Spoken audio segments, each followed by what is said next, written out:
আসসালামু আলাইকুম রহমতুল্লাহি ওয়া সম্মানিত দর্শক শ্রোতা, আল্লাহ তাআলার কোনো বান্দা যখন আল্লাহ তাআলার সন্তুষ্টির জন্য তার অহংকার, আকাঙ্ক্ষা এবং তার ব্যক্তিগত অনুভূতিকে ত্যাগ করে এবং আল্লাহ তাআলার আদেশের সামনে পরিপূর্ণরূপে আত্মসমর্পণ করে, অর্থাৎ আস্থা ও ধৈর্যের আবরণ গ্রহণ করে, তখন আল্লাহ তাআলা তাকে দুনিয়াতে উদ্বেগ, অধৈর্য এবং অভ্যন্তরীণ আধ্যাত্মিক কষ্ট থেকে রক্ষা করেন এবং আখিরাতের আজর ও সওয়াব তার আমলনামায় লিখে দেন। সুবহানাল্লাহ।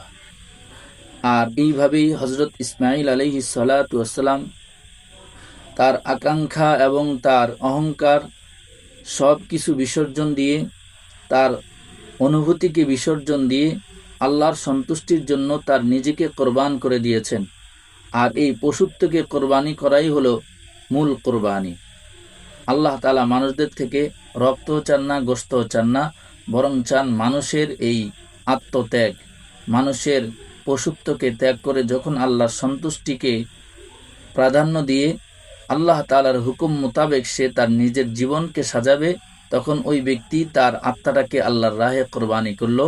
আল্লাহ পাক এই ব্যক্তিকে মহা পুরস্কারে পুরস্কৃত করবেন।